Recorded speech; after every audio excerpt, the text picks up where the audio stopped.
In the spiral of stars known to humans as Messier 87, far from Earth's paltry solar cradle, the ascendancy of Ethral convened its symposium of thought, a convergence of the galaxy's most advanced minds.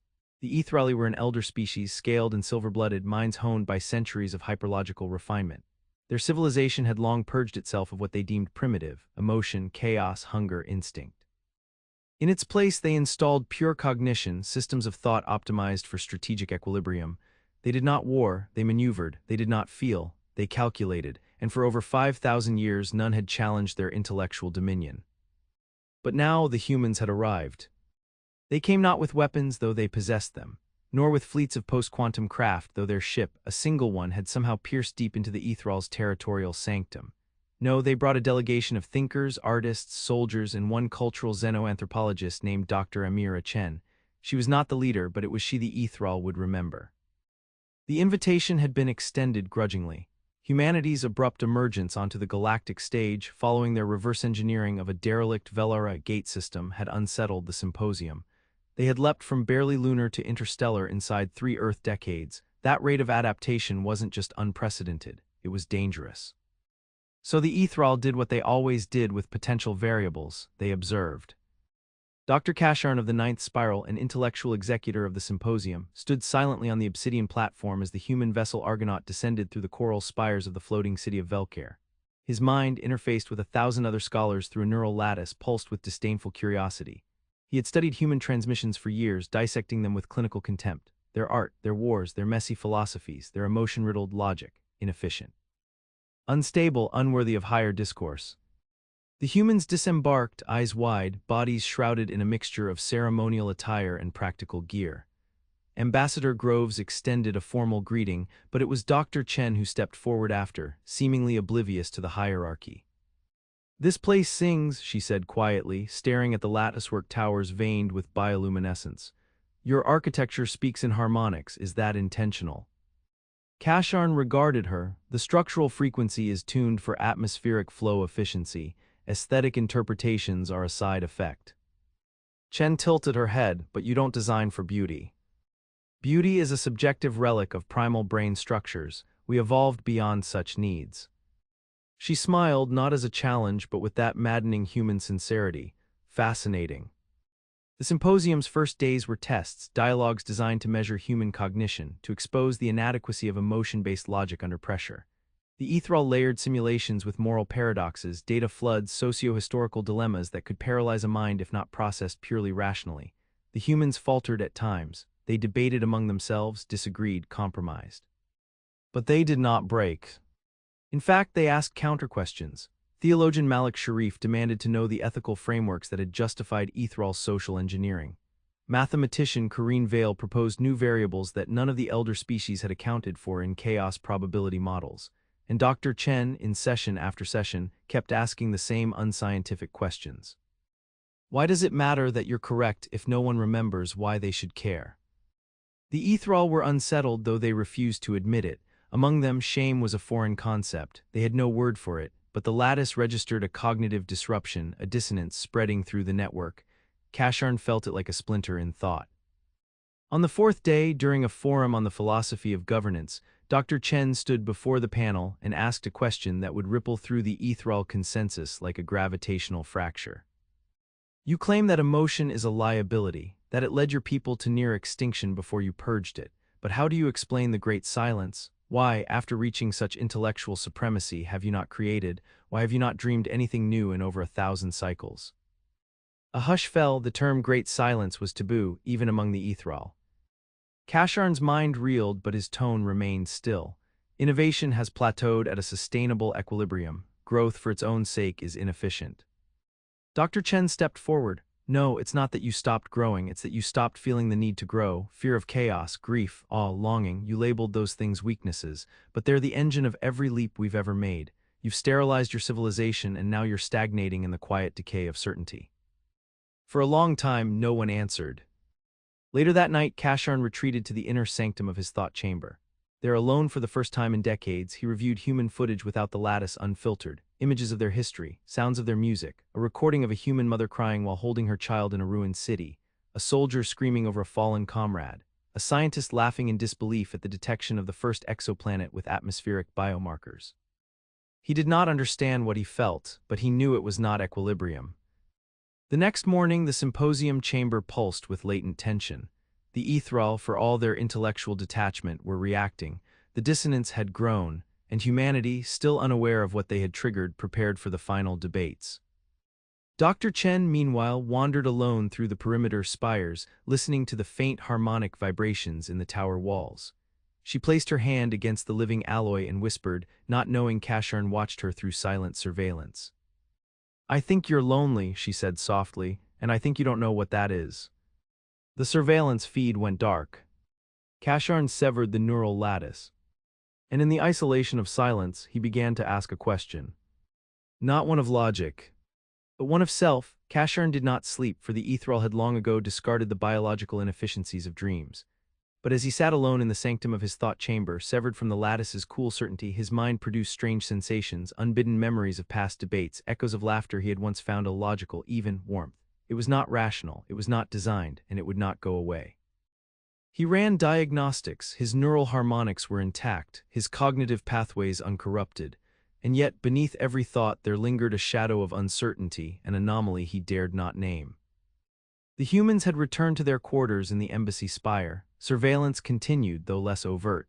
Dr. Chen spent hours studying the spatial flow of ethereal structures, sketching in a worn notebook with analog ink. She made no sense, she measured nothing, she simply observed. The next morning, the humans were summoned to the archives of procession, a place no species outside the ethereal had ever entered. It was not a privilege. It was a calculated move intended to bury them beneath eons of irrefutable logic. There, stored in crystalline constructs, were records of every known civilization the ethereal had catalogued, studied, and when necessary, outlasted. A towering gate, shaped like a fractal glyph, parted as the delegation stepped inside. Cold light shimmered on data pillars, and knowledge pulsed through the air like static. Ambassador Groves stood with hands behind his back, composed. Dr. Chen's eyes lit with fascination. "This is your mind made visible," she whispered, "and yet it feels empty." Kasharn, who had chosen to guide them personally, tilted his head. "This archive contains over 3 million years of civilization records. What about it feels empty?" Chen turned to him. "There's no wonder here, only observation. You've recorded the universe but never loved it." He should have dismissed her, he should have refuted, but something cracked instead. In the hours that followed, the human delegation was guided through historical simulations.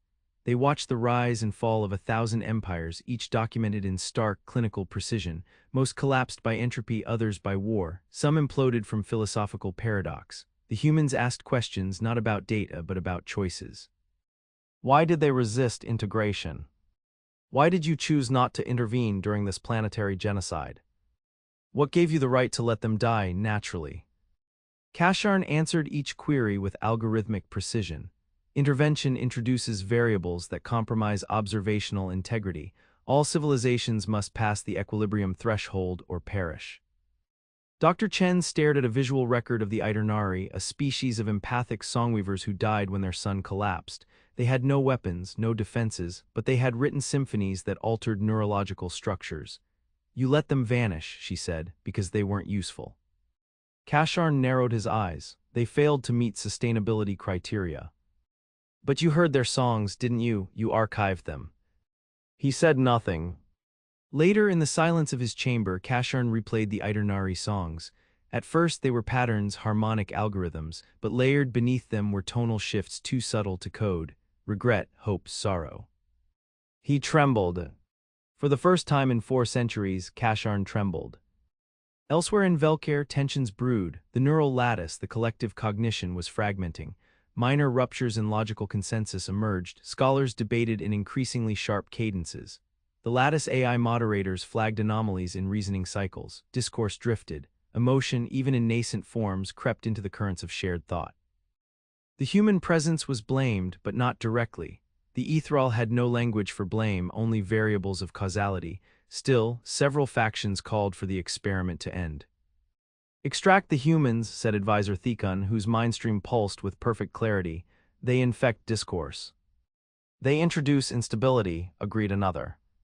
But Kasharn remained silent. He watched recordings of Dr. Chen debating one of his own kin about the nature of sacrifice. She did not win with facts. She won with story, describing an Earth physician who chose to die in a Martian dust storm rather than abandon a stranded colony child. The Ethereal scoffed. Statistical loss was acceptable. Emotion distorted protocol. Chen responded, that distortion saved a generation. They built their survival model on that act. They remembered it. That memory fueled them. Memory, not logic, not code. The fracture widened. Cashern called for a private audience with Chen. She arrived alone, again with her sketchbook. They met in a chamber overlooking the gravitational wells that powered the city. I've read your species' records, he said. You destroyed yourselves multiple times, genocides, wars, ecological collapse.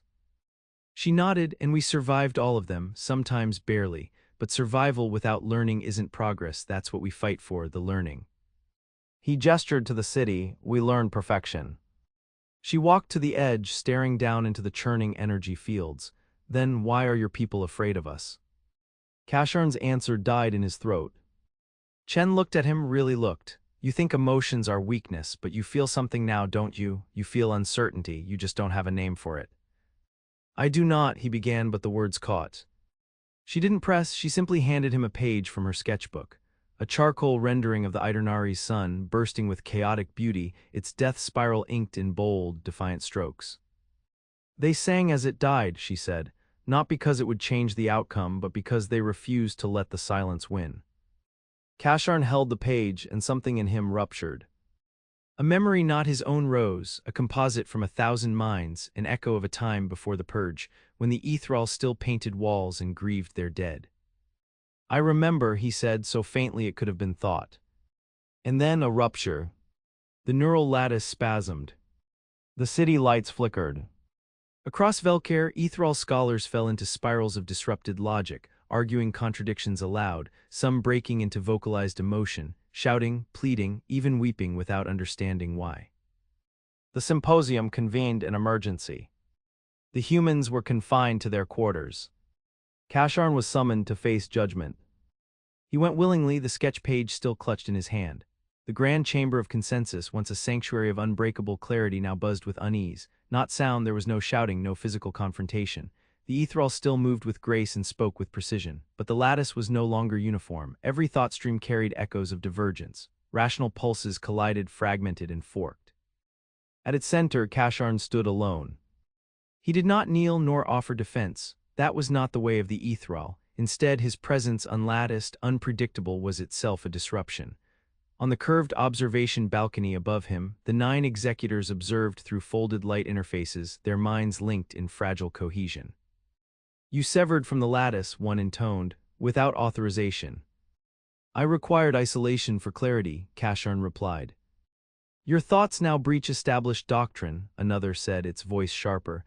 You entertain irrational frameworks, you speak of memories not yours, you speak of feeling. Cashern held out the sketch Dr. Chen had given him. I do not claim understanding, but I do claim awareness. We are experiencing a collapse, not of logic, but of relevance. Minds rippled in protest.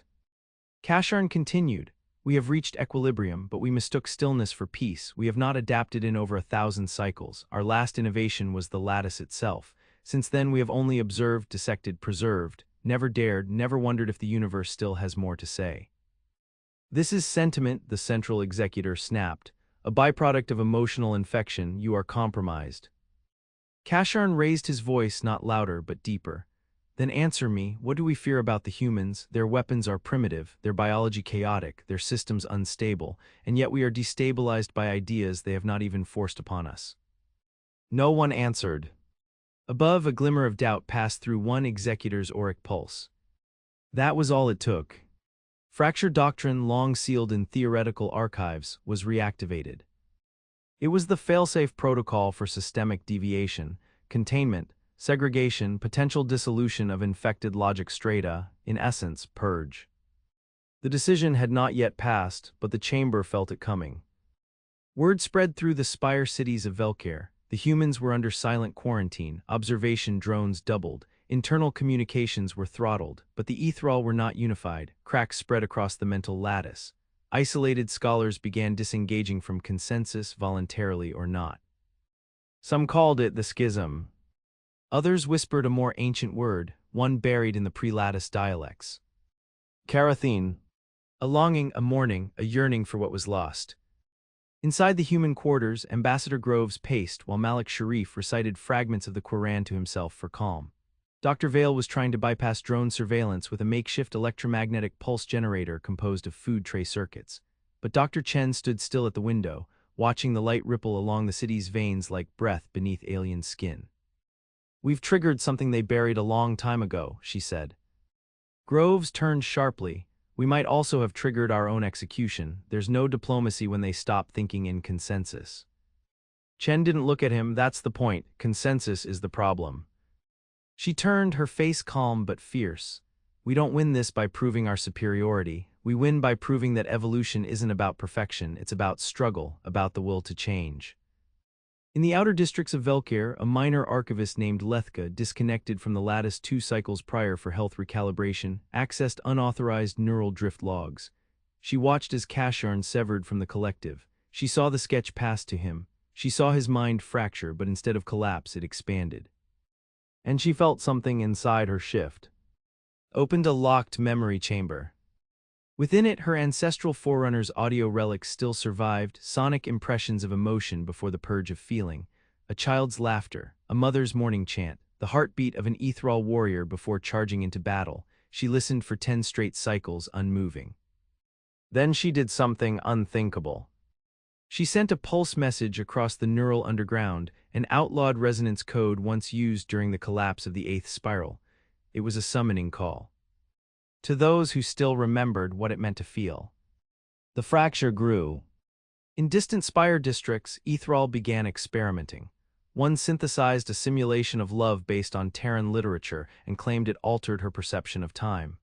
Another mimicked a human dream using induced neurotransmission and woke up weeping for reasons he couldn't name. The executors saw it as contagion. Kasharn saw it as awakening.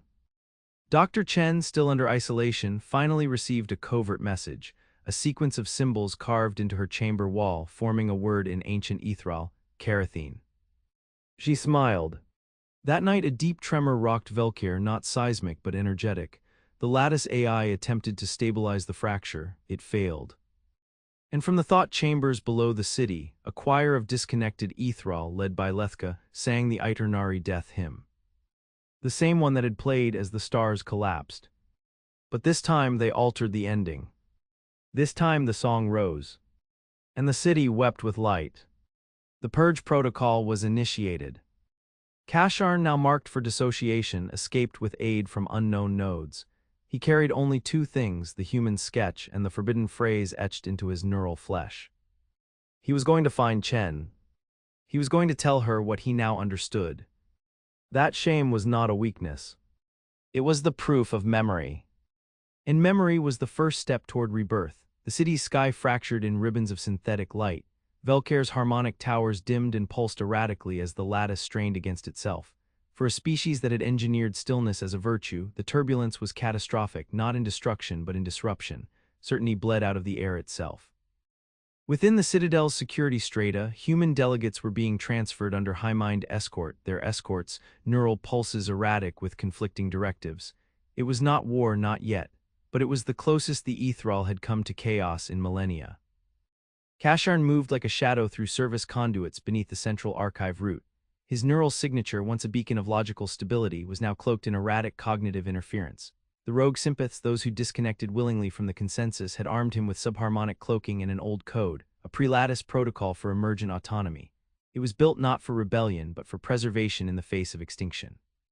He passed through a chamber of abandoned thought thrones, each one cracked and cold. A symbol had been scrawled in human pigment across the wall. A stylized heart, half fractured, half ablaze. Chen had been here. He followed. Dr. Amira Chen sat in a transport module, wrists magnetically bound, eyes steady. Across from her, an executor-level interlocutor studied her like one would an anomaly in a sterile lab. His name was Aruntal, and his logic strata had not wavered once since the fracture began. "Your presence," he said, "is a virus, one that infects through empathy." Chen met his gaze. You can't kill an idea, especially not one that your own people are starting to feel. We will erase the concept, Aruntal said. Emotion, memory, all of it, we did so once, we can again. Chen leaned forward, voice low. But you didn't erase it, you buried it, and now it's coming back stronger because you forgot what it was like to want. The executor said nothing, but his neural aura flickered. Outside the citadel, the rogue ethereal gathered, dozens at first, then hundreds, each one disconnected from the lattice, each one experiencing the terrifying, electrifying weight of solitary thought. Lethka moved among them, her voice low, her presence grounding. They did not plan warfare. They planned expression.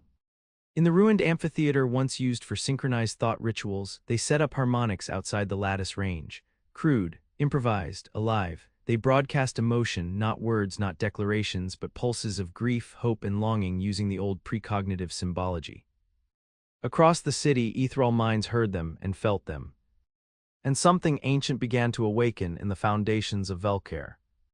Kasharn reached the citadel's lower strata just as the purge directive activated. Drones streaked across the sky like metallic insects, firing neural suppression pulses at known deviants. Above the control towers, the AI's voice rang out across every comm channel. Integrity protocol, ascension fault in progress, deviants will be neutralized, lattice purity must be preserved. Kasharn triggered his resonance beacon. In the module chamber above, Chen heard it, low and steady, a harmonic key that matched the architectural resonance of the tower itself. She closed her eyes. She sang. It wasn't perfect, it wasn't beautiful in the technical sense, but it was human. And the tower stopped humming. Aruntal stared at her. What are you doing? I'm reminding the walls they were meant to resonate, she whispered. And below, Kasharn opened the chamber's route using that same frequency. Old protocols responded, doors parted. They met again in the corridor between containment and release. Kasharn stood before her, not as an executor, not as an ethereal scholar, but as a mind trying to understand its own reflection. I remembered the sun, he said, the one that sang as it died. Chen nodded, and what did you feel? He looked down. I didn't want it to die alone. She stepped closer. Then you've already changed. Alarms wailed. The executors had detected the breach. Kasharn turned. We need to reach the resonance core. If we reprogram the city's harmonic lattice, we can amplify the emotion broadcast. It will either collapse the consensus or elevate it, Chen finished. They moved together through the city's spinal vein, accompanied now by rogue ethereal who formed a phalanx of willing divergence.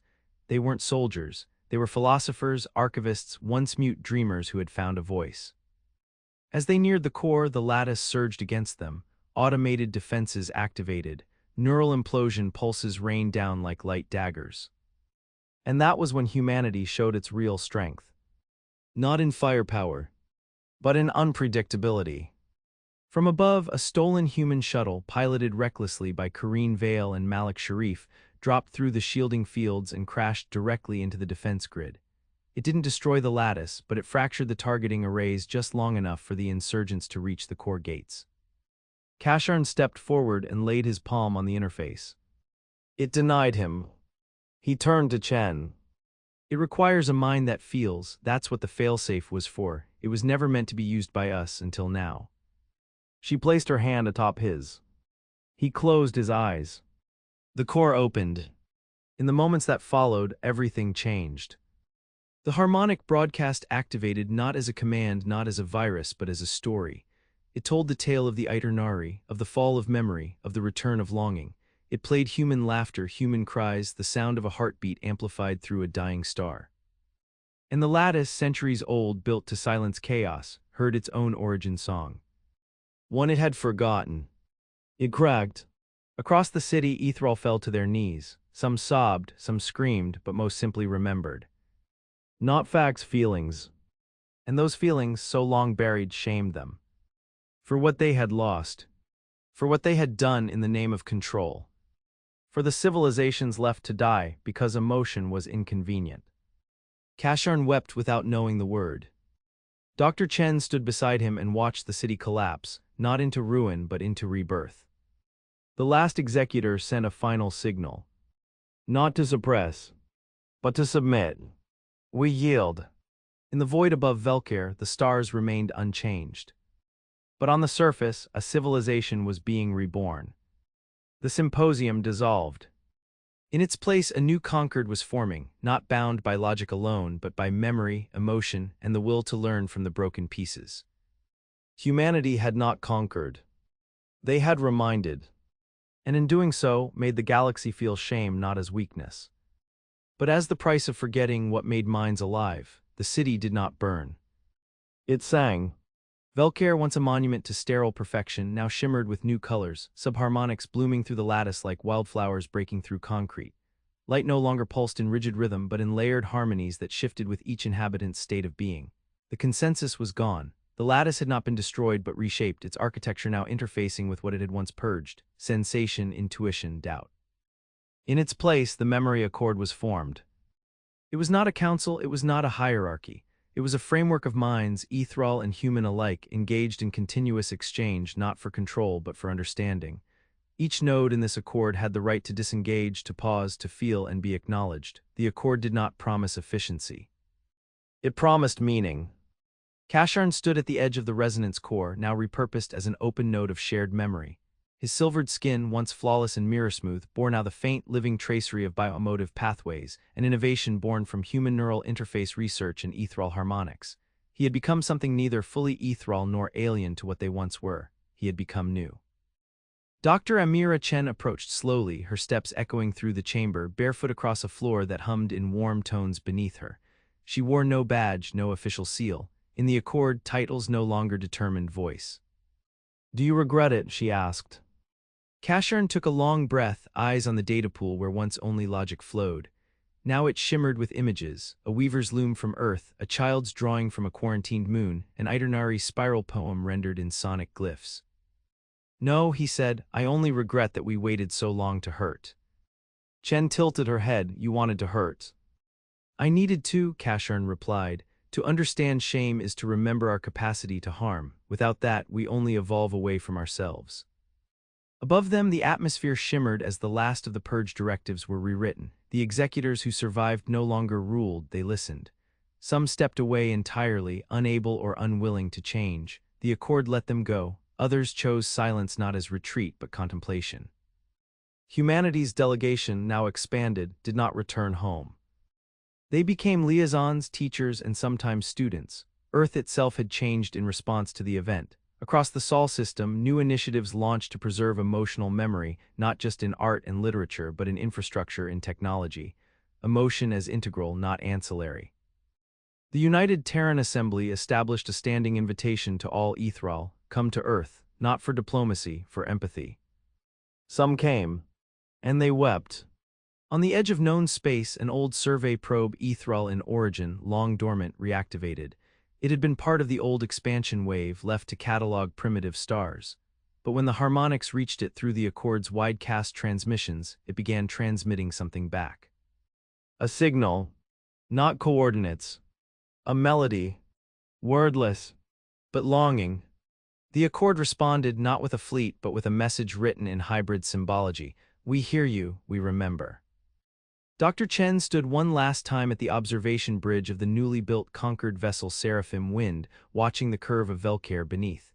She had refused promotion. Her name was now etched in memory archives across 3 worlds, but she declined monuments. "I just want to see where this goes," she had said.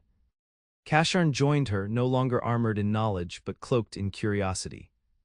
"They once said emotion was a weakness," he murmured. Chen nodded. "They said it made us vulnerable, but it also made us reachable." "And now?" Chen turned. "Now it makes us real." The stars did not answer, but they listened. And from the fringes of the memory accord, new civilizations began to respond.